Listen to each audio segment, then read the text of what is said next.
I hope you are all doing fine. So, as agreed upon, right, we are having today's class based on the agreement we had. And then aside that, I promise that you are going to treat economic growth and development. Because we did the national income, right? The just almost the ending part of national income is the concept of economic growth and development.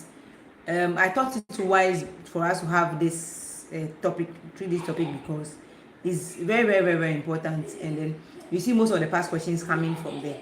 So what we are doing right now is to do economic growth and development. Your reference point is the national income, the last part of the national income. You see economic growth and development. So it's not hard. It's very, very easy. It's one of the topics you should take seriously, because the questions, there are a lot of questions that normally come from there, and then they are easy to answer.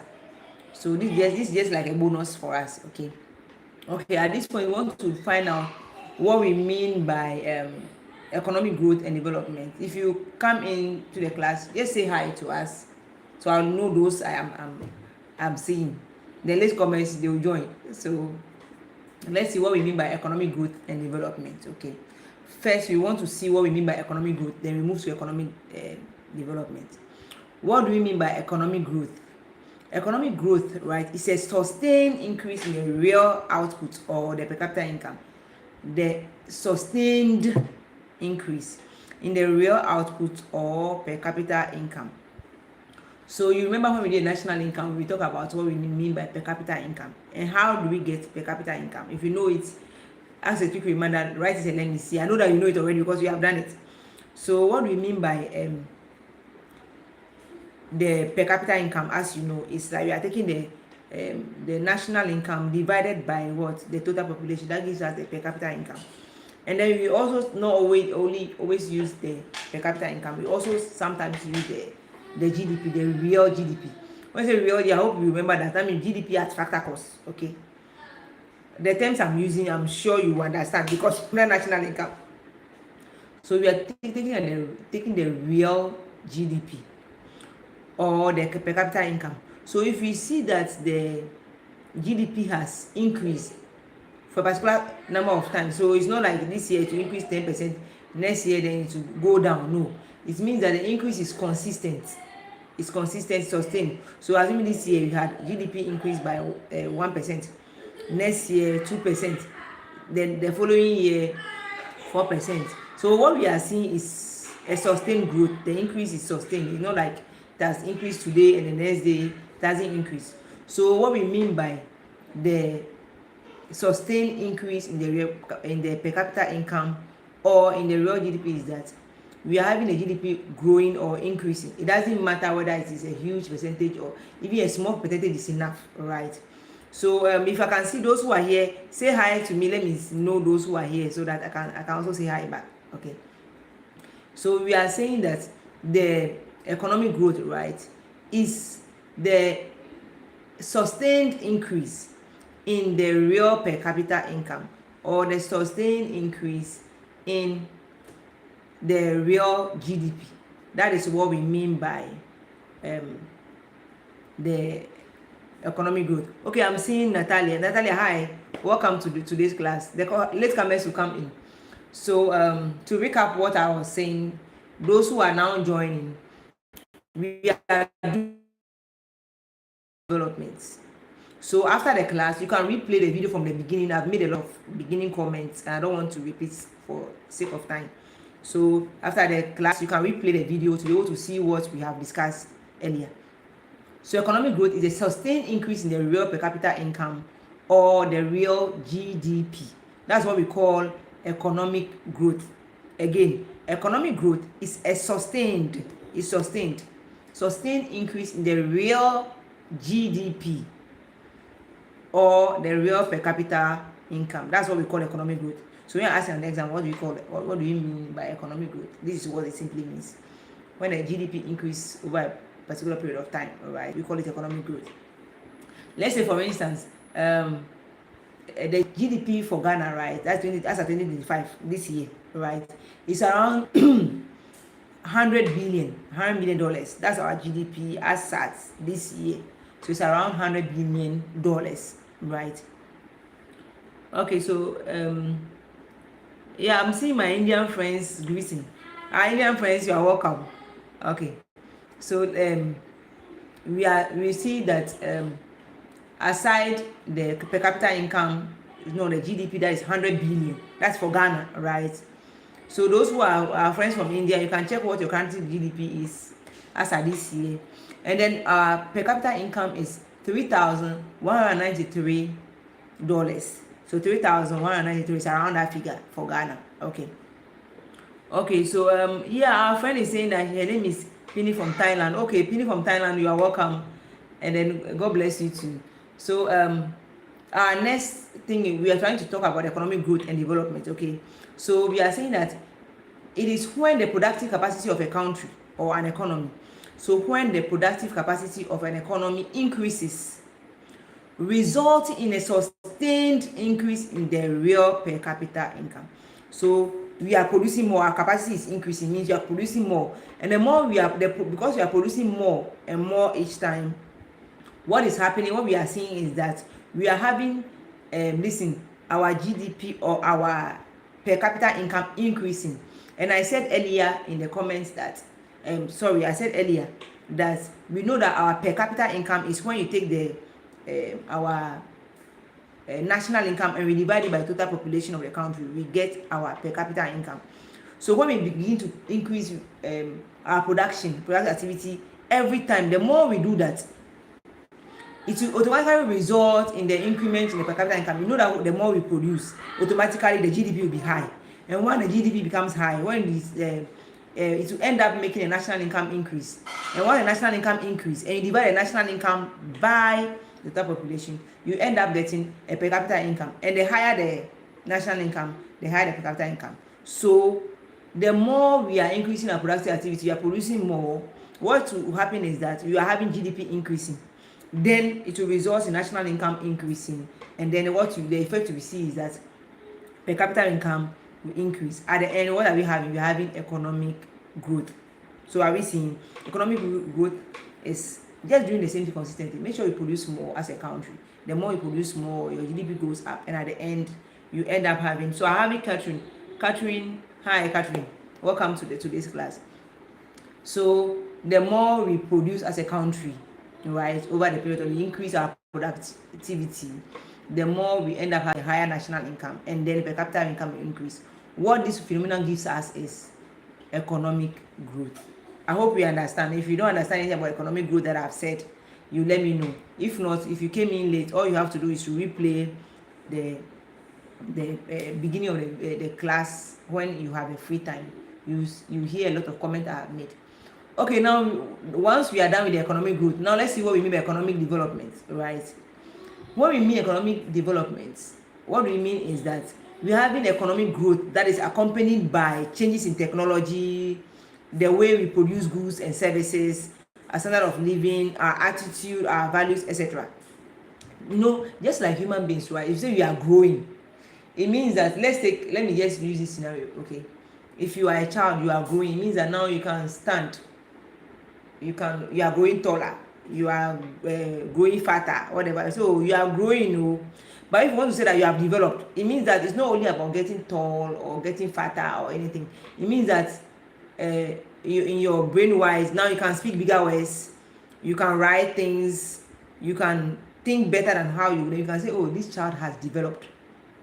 But when you say you have grown, probably you look at your physical appearance. Oh, you have grown, or maybe mostly when you meet someone that, or maybe your parents take you to a place where maybe your auntie's place or some of your relative place that you've seen for a while. What happens is that when they say, oh, you have grown, so what they're trying to say is that your stature has increased, or probably you have grown fatter or something like that. But when you say you have developed, it means it's beyond the physical appearance.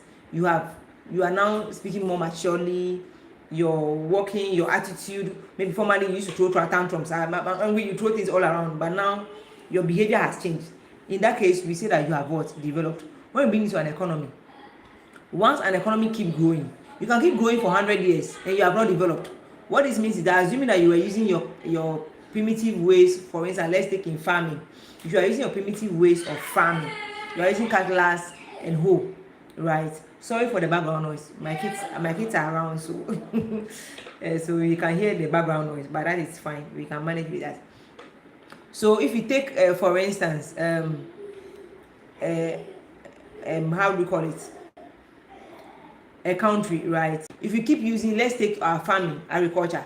If you keep using your primitive ways of growing crops like cutlass and hoe, and then you are doing cutlass and hoe, and you are increasing in productivity, more people producing more, so you are increasing productivity, all you can say is that, oh, you are achieving economic growth but not development. When you talk about development, it means that, okay, now you are increasing your output, but now instead of using your cutlass and your hoe, now you are using maybe tractors, modern technologies, and so many things in your production. In that case, you can say that, oh, you have what? Developed. So what we mean by economic development is economic growth that is accompanied by changes in technology. So if you used to use old ways of doing things, now you are using machines, current technologies, your ways of production has changed, your standard of living of the people in the country have changed, and then the attitude of the people and their values have changed. Okay, in that case, you can say that, oh, your economy has developed. So let's keep in mind, the economic growth is when you have an increase, a sustained increase in your GDP. You are growing, producing more and more, sustained increase. But if it comes to the development, it means you are having that sustained increase, not alone the sustained increase, but you are having that sustained increase plus changes in technology, changes in your structure of production, changes in your standard of living. That means positively, because people are having a better standard of living because you are using better technologies, better things, right? Their values have changed. In that case, we can say that we have what? Economic development. So in your exam or wherever you are found, if you are asked to differentiate between economic growth and development, I'm sure you should be able to do. At this point, if you have any question you ask, I'll answer you. If not, we can quickly go to the features or the characteristics of less developed countries. When we say less developed countries, it means the countries that have not developed. Okay, they are developing is not at the rate at which we expect them. Remember, when you see that on the benefit of a national income, which we have done with my people. Sorry for those who are not in my class. I mean, physically, right? We did some of the things as some of the importance of a national income, right? It's able to measure whether your country has developed or it's a less developed country or a developing country or it's not developed and developed or less developed country. So we use the national income to do that, to check those things. So looking at economic growth and development, right? We know that most countries achieve economic growth, but they don't actually develop. And some of them, when they're developing, their development is so slow that you may not really see it. So such countries, we call them less developed countries, okay? Though they are developed, but they are less developed as compared to other countries that are developed, okay? So if we take less developed countries, you want to find out what can make you see that these countries are less developed. Remember, our focus is to achieve economic growth and development. Once you achieve economic growth and then we push further, we are able to achieve economic development. And when we do that, that means most countries will be developed. So our focus here is to make sure that what can we do to make sure that countries develop. As students as we are the future leaders, okay? Which means that if we take over the country as ministers, as presidents, as any position we want, we find ourselves in, what can we do to make our country develop? And before you should know that, you must know some of the things that make a country less developed or not. And if you know that you're less developed, it means that you have to put up more effort, right? So let's see what are some of the things that make a country less developed. We have some of these factors, these characteristics or features can be into economic, social, sociological, and then political features. But for the sake of time, I want to generalize everything, okay? So later on we can break them down. But let's know that these are some of the things when you see in a country or about a particular country, you should be able to tell you that this country is a less developed country, or it's a developing country, or it's a developed country. But in this case, our focus is going to be on a less developed country, because we want to take them out of the less developed nature to a developed nature. So one of the characteristics that something that can tell you that this country is a less developed country is that, number one, they have a low per capita income. For instance, Ghana own, I said it was around $3,100 and something as at this year. Okay, but if you compare your own to Ghana's own to other countries, see other countries are having 10,000, and that's per capita income, right? So that tells you that, oh, your own is very low as compared to other countries. So if as compared to other countries, then you have a low per capita income, and that tells you that that country is what, a less developed country. Okay, and also point two, so point one is low per capita income. Once you, the per capita income, I'm sure we know how I spell it, per capita income. So once your per capita income is low, or your national income is low, and we divide the national income by all the people in the community or the country, you get your per capita income. And once you have a per capita income that is low as compared to other countries, it tells you that you are a less developed country. That's feature number one, low per capita income. The another feature is that you have poor economic and social infrastructure. So your economic, I'm sure those from Thailand, your places may look a little better, more developed than Ghana, because though I've not been to Thailand, I'm sure the little thing we see on telly should tell us about maybe how they look like. Yeah, they look like. If you look at Ghana, right, for instance, you want to check out your hospitals. How do your hospitals look like? They have good facilities in hospitals. You have good roads. You have good schools. You have good how do we call it, bridges. The way our buildings are put up, where people live, home and housing facilities. So you want to check all those. That if once you check them and you realize that, oh, your own is not as nice or as developed as other countries are, it means that you are a less developed country. So the other one of the features is poor economic and social infrastructure. Is that okay? So I've given 2 points. Keep the point. When I finish, I'll ask you what are the points I stated. Okay, so point one, low per capita income. Point two, poor economic and social infrastructure. Okay. Point three, low productivity. What do you mean by low productivity? I was saying that before you get economic development, you must grow, have economic growth before you move to economic development, right? So I'm seeing more people, but they are not saying hi to us. Those who are now joining the class, please say hi to us, okay? Okay, so when we have low productivity, it means that we cannot even grow, because you need to have a high productivity or increase in productivity. And once you have a sustained increase in that productivity, you can say that, okay, I have grown. You have grown as a country. And then when you sustain that one and you add changes in technology and all those things to it, then you have economic development. So in this situation, if you have a low productivity, every year you're having low productivity, it means you cannot even grow for you to even think about economic development. So that is one feature. So you have low productivity. Agriculture is low, services sector is low, education is low, everything is low.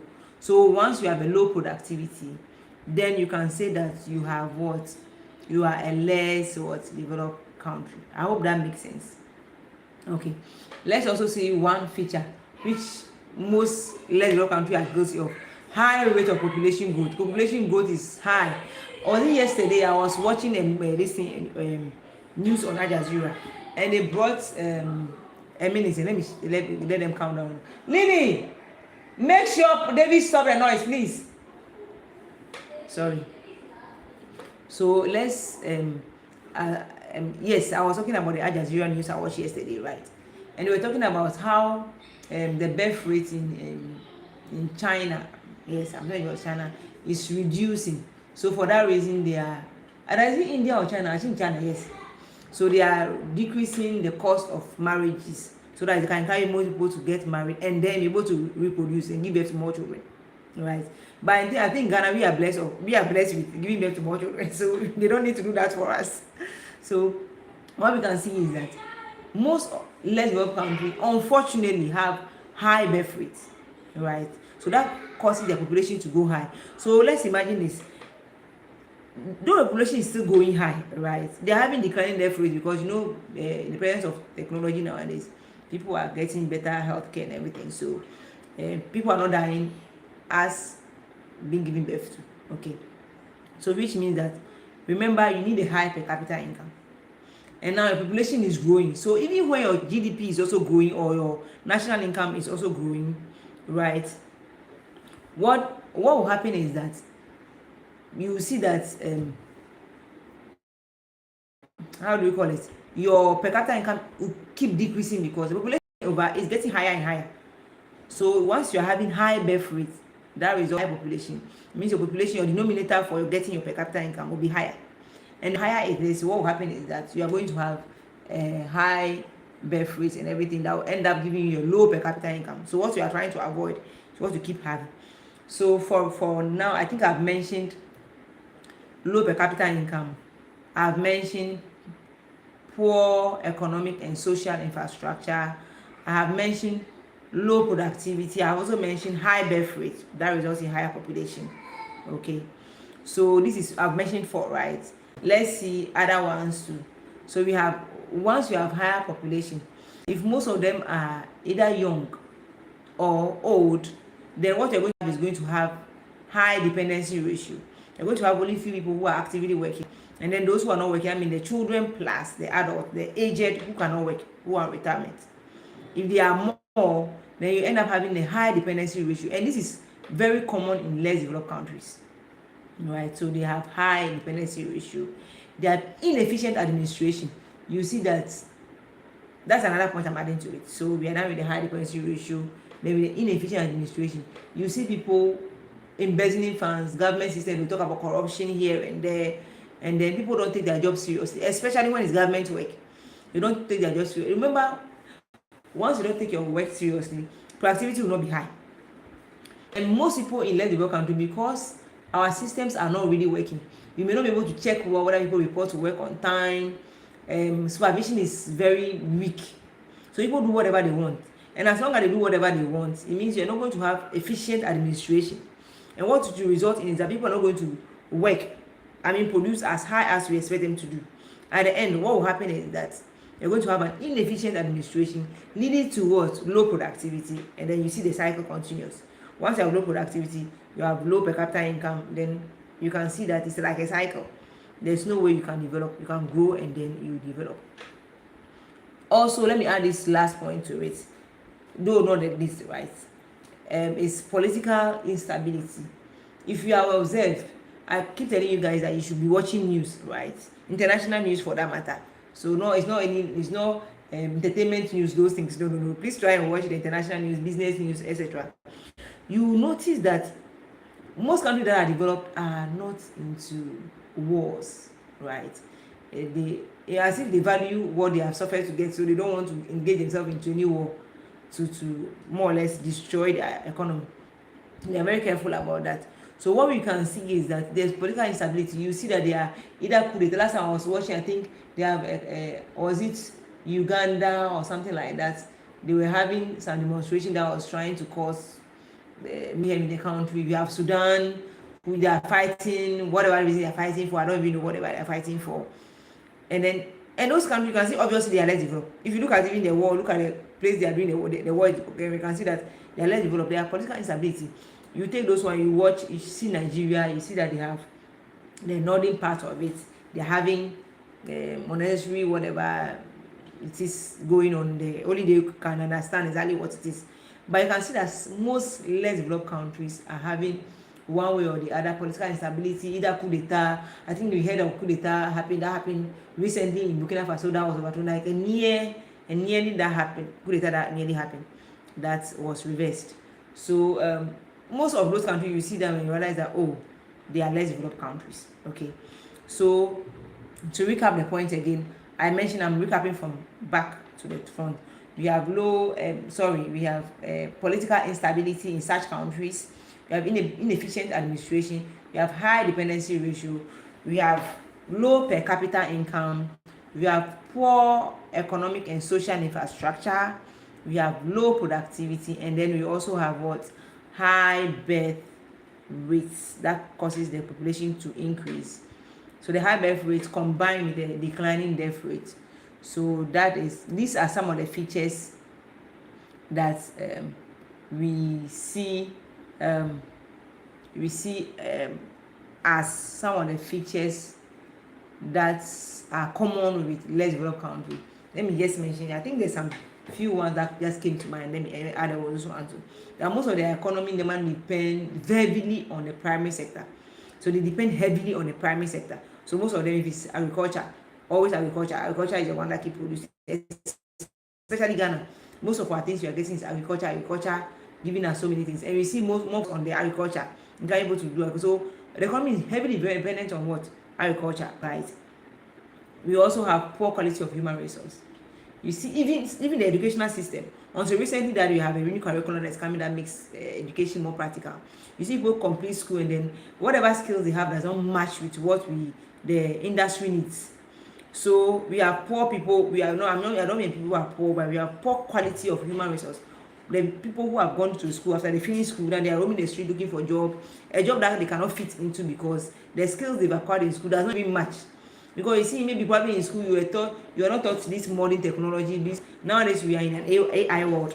So most of the things that you see students in school that cannot use any AI tools in school, because basically most of them are denied using electrical gadgets because of obvious things, right? Obvious consequences that you guys know you have been doing. So in that case, it means that you cannot use the current gadgets that are coming in as student. So you complete school and realize that your education doesn't match with what's going on in the world. They are doing AI stuff, and then you complete school and then you know nothing about computer, nothing about ICT. The ones you know are cake ones that you have, maybe you learned how does a mouse work, how does this work, but you come out and realize the apps and things that have come now that you can have nothing to do with, and that's what they are applying at the job market.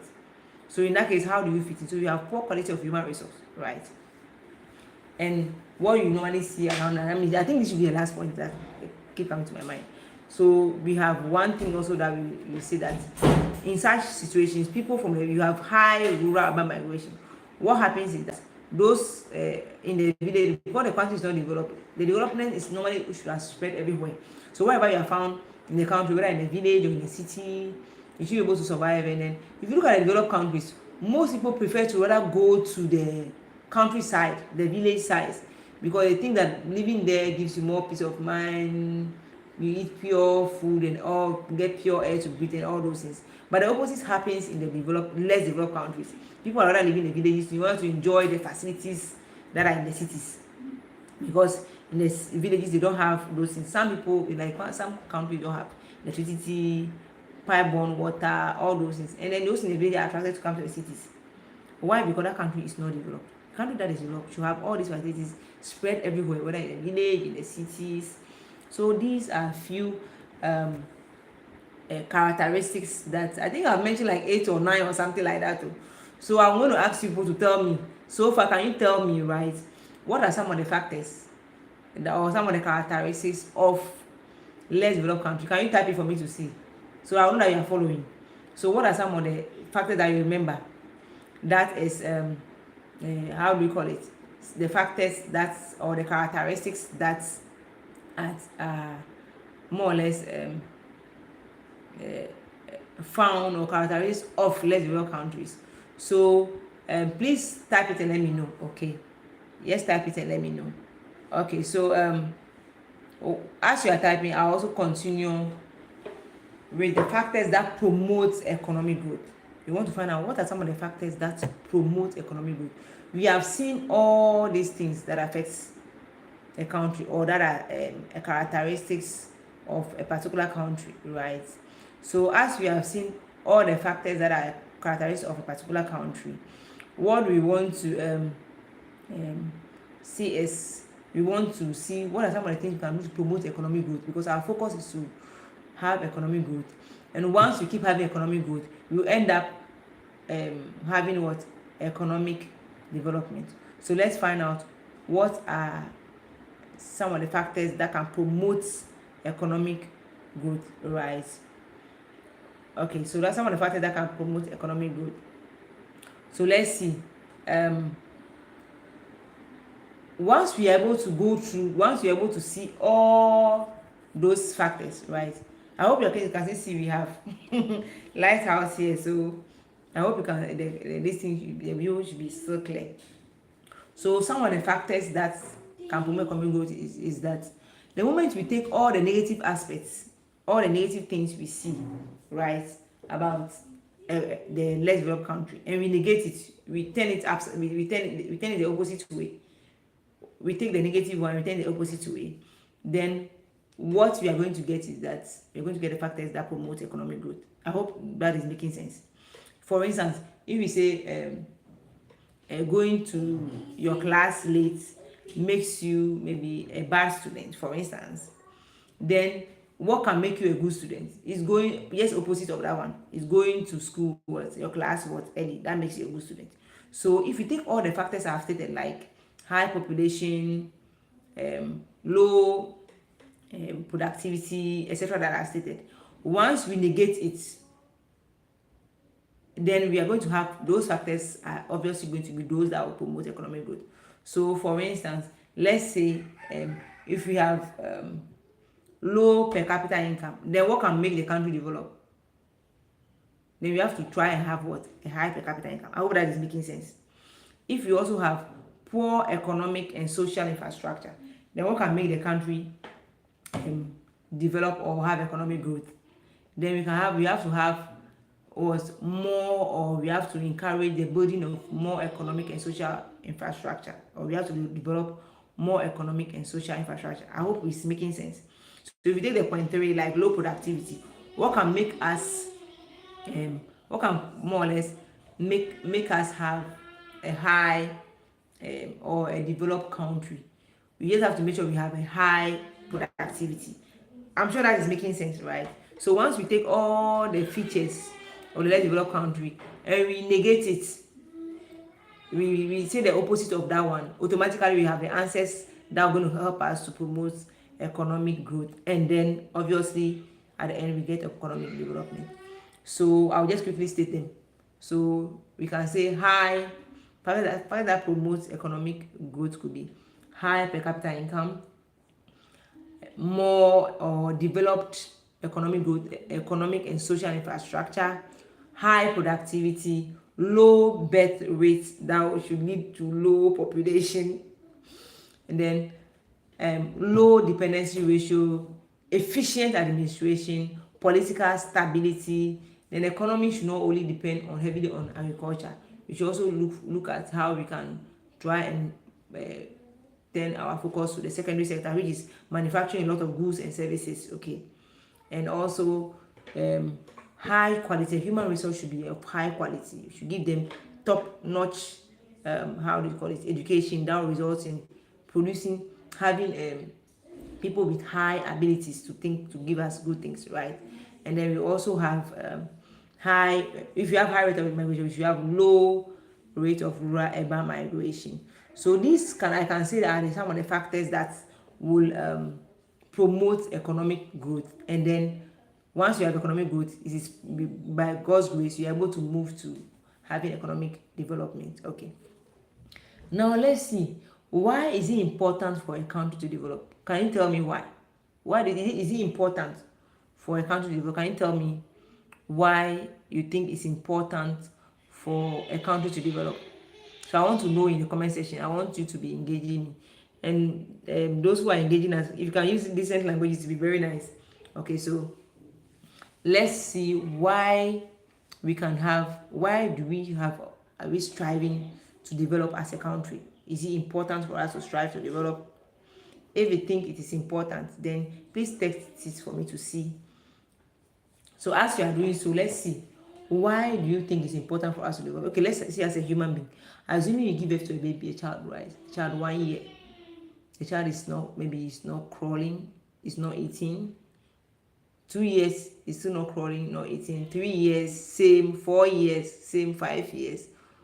I'm not sure, as a maybe if you are a sibling, right, you'll be happy. You realize that there's something wrong with your sibling. you notice that, oh, no, no, no, no, my little sister or my little brother is not developing, so you become worried. Is that not true? The same way, if as an economy you've been there after probably after independence, after so many years, and they are saying your country is less developed, in 5 years time still less developed, 10 years time less developed, 15 years time less developed, it's not a good sign for a country. So it is important for a country to develop, and let's see why it's important, right? Number one, once a country develops, you're able to create employment. You see, most countries are shouting, people are shouting that they don't have jobs in their country, and for that reason they move from their countries to other countries that they know are developed, because they are developed, they have created a lot of jobs for their people. So those from the less developed countries rather travel there to those countries because they need to look for jobs. But assuming your own country, right, let's say assuming Ghana or your own country develops, one of the reasons is that once you are developed, you're able to create more employment. If you are not developed, your focus probably may be so much on agriculture and all those things. But once you are developed, you can see that now you are manufacturing so many things in your country, all the sectors are working.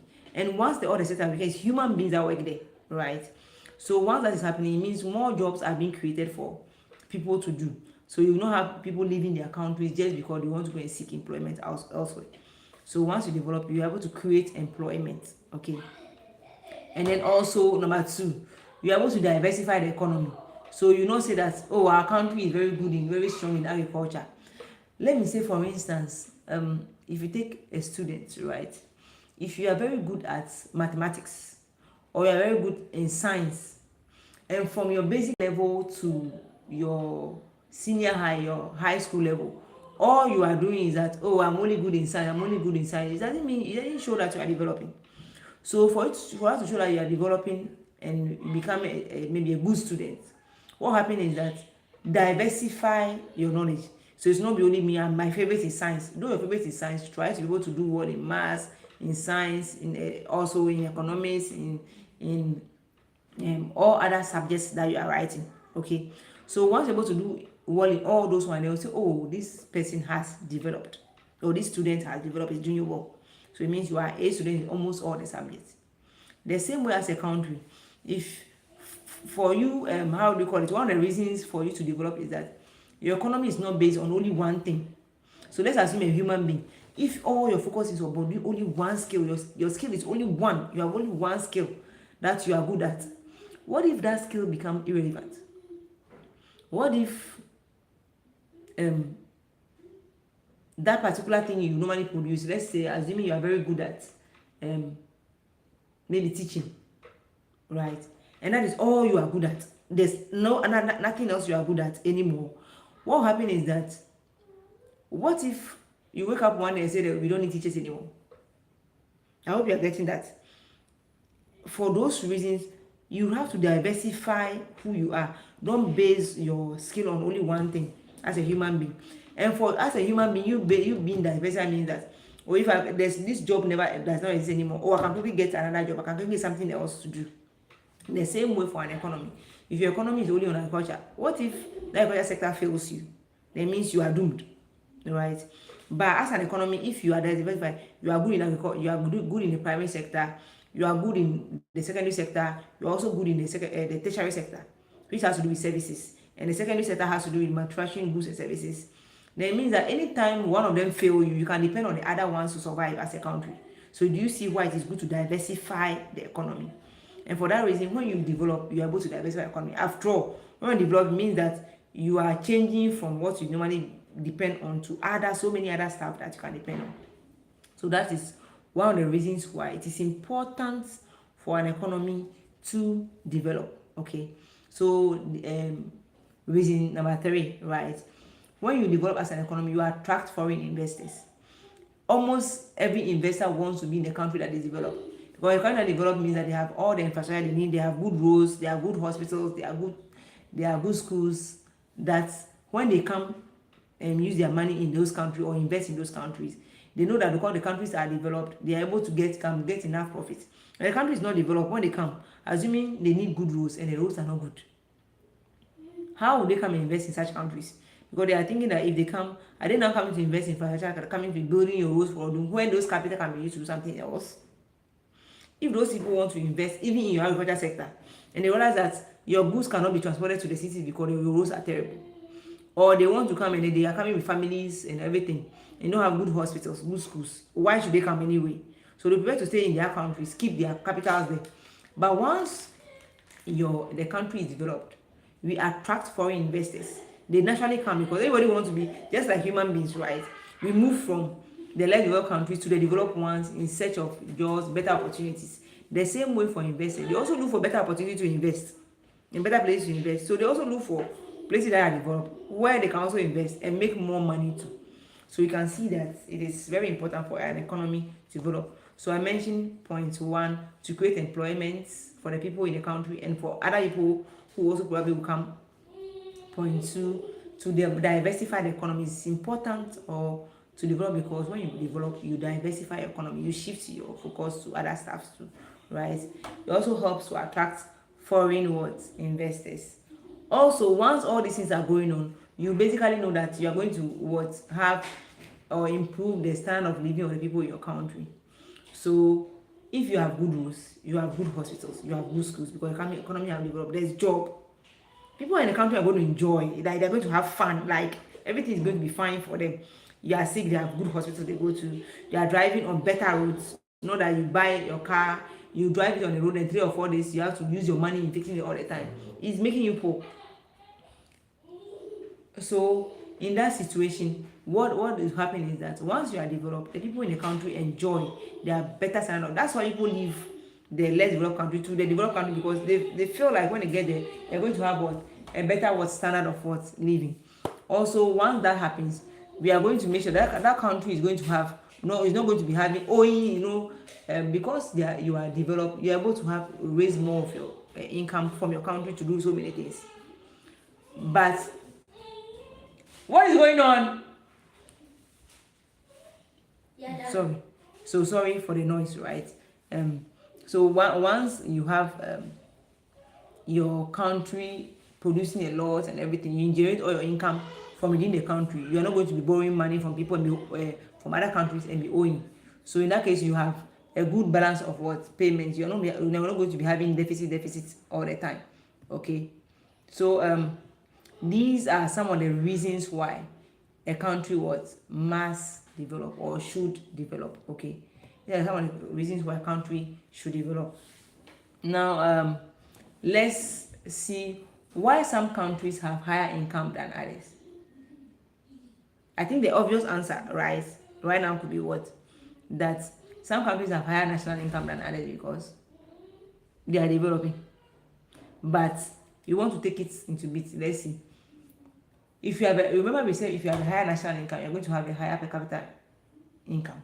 Okay, that will obviously tell you that you are a developed country. But why is it that other countries have higher national income than others? What do they do differently? So let's take a developed country. Let's take the US and then let's take the UK and compare it to Ghana. Okay, you will see that the quantity and quality of their resources, both material and human resource, is higher.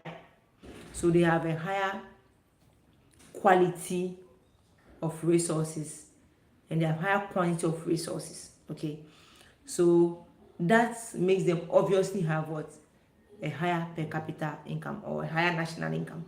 Okay, you have quality resources, you have good machines, you have good quality human beings. We always say some people human beings are not quality. What I mean by human beings being quality is the resources, like the skills they have. So they have good skills that meets the market's demand, right? So if they have good skills, they're able to use modern tools and everything. Obviously, they're going to produce higher than us. I think I was comparing this with Ghana and then the UK. Okay, so let's see other things. So they said they have relative availability of resources. So the resources they have so much resources than other countries. This one can be debated because we have a lot of the less developed countries, right, that have so many resources that but don't know how to use them. So there are so many minerals, gold, bauxite, salts, um, what else? Lithium, rare earth, all those things. When other developed countries do not have those things, but the little they have, they're able to manage it very, very well. That talks about the efficient administration, right? But you have other countries that are not. So can I put it rather in this point that the how the resources available are being used? I think that will be much better.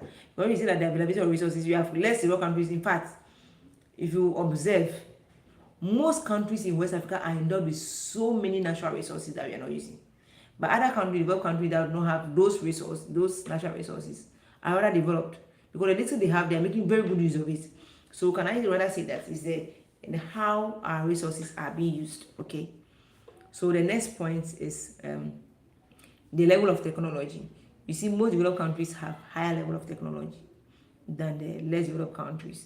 Most less developed countries, people are now things that resources or gadgets that are being used in a foreign country for a long time are now coming to the developed countries as if they are new things that we have. So that tells you that once you have how do we call it, higher level of technology, you're able to produce more. Obviously, you're going to have a higher national income. Okay, so these things, some of these things make other countries have higher incomes than others. Like the value system of the people. The value system of the people. If you check most less developed countries, our value system is like most of them are based on primitive thoughts. Say, hey, you can't use it. This you cannot touch these gadgets. People shouldn't do this. Oh, even sometimes you go to some offices and you'll be shocked that they do not have common, like, no, I'm not saying laptop, even desktop for them to work with. They prefer to work with papers. And when you want to introduce maybe technology, okay, please let us use this one. I say, no, we always do it the same way. So their values, their system is like their value system. This is how we have always done things. So they are not open to changes. So we are going to do it the same way all the time. And that same way all the time means that they are not open up to what? To any changes. So in that case, how will you develop? Assume you're a human being. If they tell you a skill today, and next time I tell you, oh, this same skill can be done using this thing. That'll be much simple. Then you'll be like, no, I have always done it this way. So this is the same way I'll do it. As compared to someone who will learn a new skill to do it faster, who will do it faster. The one who will learn a new skill will do it faster, right? Right. So what will happen is that we must allow ourselves, right, as human beings, not only human beings, but as a country, to adapt to new things, to be able to acquire new values that will help develop our country. Because if you keep saying that, oh, this is how things are always done in our country, then you keep being how you were. But if you want to develop, then you must allow yourself to learn new things. Okay. Also, let's see this point too. The size of the market for your output, both your domestic market and then your foreign market. Recently, Ghana is trying to do a lot of things to promote our non-traditional crops, things for us to export. You know, previously it was always cocoa and then gold and those things that we used to export. But nowadays we are trying to open up the market for foreign, for us to get places to sell our goods or to export our goods, right? Okay, so I can see it's gifted that hi, is it, could that be Sylvia or something? Because the name is very familiar. So hi to you. So so you can say that once you have your higher markets, right, the more you produce, you need people to buy it. If you produce things and people do not buy it, you'll be discouraged. So then before you develop, you must get a higher output. If you produce higher output and people don't patronize or buy your output for you, you go back to producing a lower output, which will not help the country or the economy to grow. So in that case, our focus is going to be on what? Making sure that you have a higher market. Once you have a large market, you are either selling the things in your country, which is domestically, and also you're able to export some. Once you do that, it encourages people to be able to how do you call it, produce more. And the more they produce, the more we also achieve how do you call it, a higher per capita income, and then at the end, our country will be heading towards economic what growth. Now let's see. I think this should be the last thing aspect I want to do for today. Then next time we will go to the economic development plan. Let's see. We want to find out what are the factors of growth in the income of a country. So we saw how what factors that make other countries have a higher income than others, right? So if you have seen that, then what should you do? You should make sure that point one, the rate of resources discovery. Let's try and discover more resources. There are so many resources that are there that we have not discovered. Yes, I can see Alfreda. Alfreda, hi. Welcome to the class. Hey, but you came in late. So those who are coming late, please, if you are in late, after the class, you can replay from the beginning and then you watched. Okay. So we want to find out some of the factors, right, that will help us achieve a higher income, because we have just seen that some countries have higher income than others. So what can help us achieve a higher income as a country, Ghana or wherever country you are belonging to? We have to make sure that we have a higher rate of resources discovery. You'll be shocked that there are so many resources that have not been discovered. In fact, if you take a human being, ask yourself, you'll be shocked that each day and day out, if you allow yourself to be able to learn so many things, you'll be surprised at so many things that you can do, right? And once as a human being can do that, it means a country too. There are so many resources that you have not discovered. It's not like, for instance, Ghana, we have gold, bought sites. That's all we knew from so many ages until 13, 10 or 15 years ago that we realized that we had oil we had crude oil. We would have been still living on a gold and bauxite, and we know what the oil did for us, right? What the oil gave us, the oil income in my line. So please, try. No one should try and call me around this time, because if you call, you disrupt the class. Okay, so you realize that the rate of research growth. Let's try not to relax and say we have gold already, we have bauxite already. Let's try and discover more resources. We shouldn't just discover it. We should discover it and make good use of it to benefit the country. Okay, so the next one too is the rate of for capital formation. If before a country develops, it must produce goods. How do you produce goods? You need your capital to be able to produce goods and services. So let's encourage savings.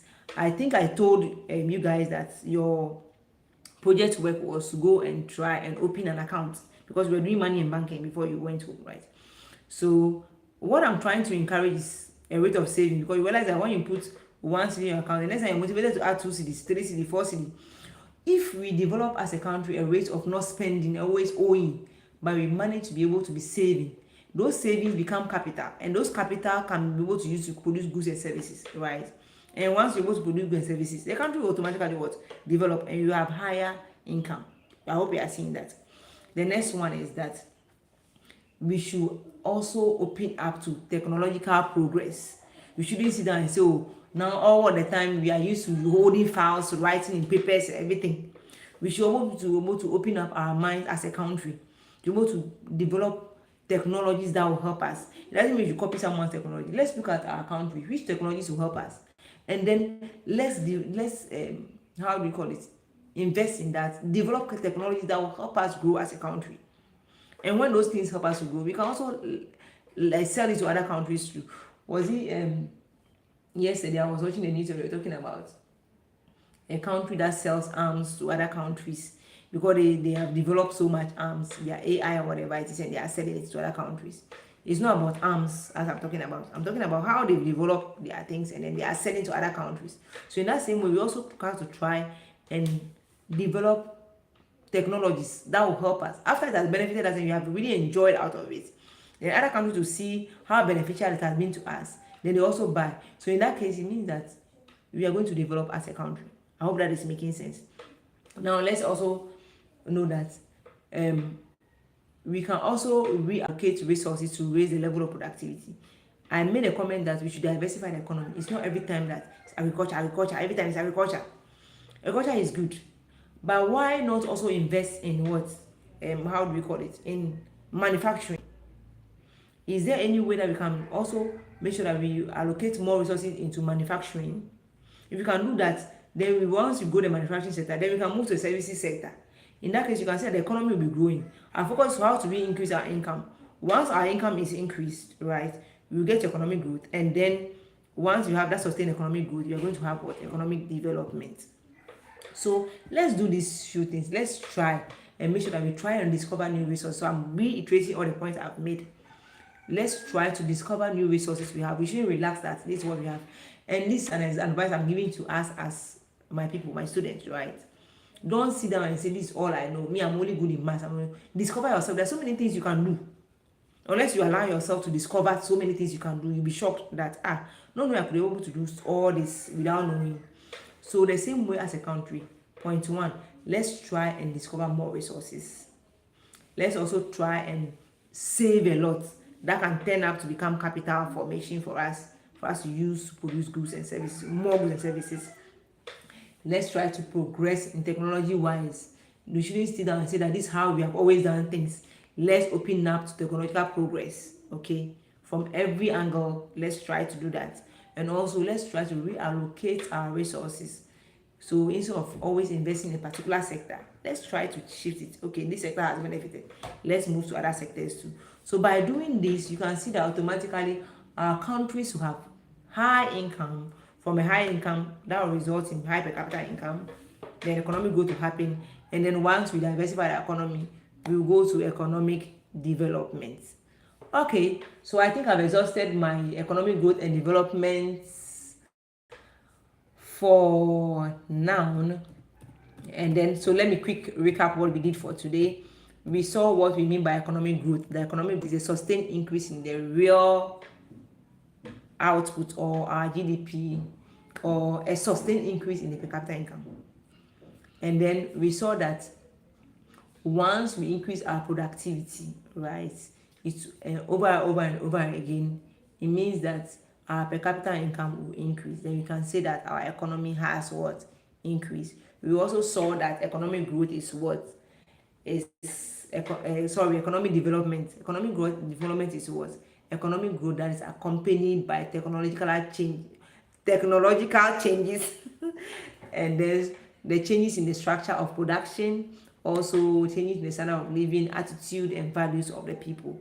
And that's what we mean by economic development. So once you have economic growth, you change your attitude, the structure of your production, you are able to change your technology, you're able to change your values, then you achieve what? Economic development. So without economic growth, you cannot achieve economic development, okay?